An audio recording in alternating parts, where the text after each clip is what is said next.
சிறுகதை 1.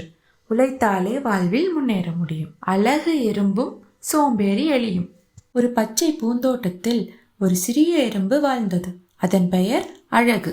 அழகு எப்போதும் வேலை செய்வதிலேயே இருந்தது. குளிர்காலத்திற்கு முன் உணவு சேகரிக்க அது தினமும் சிறு சிறு உணவுகளை தேடிக்கொண்டு வந்தது.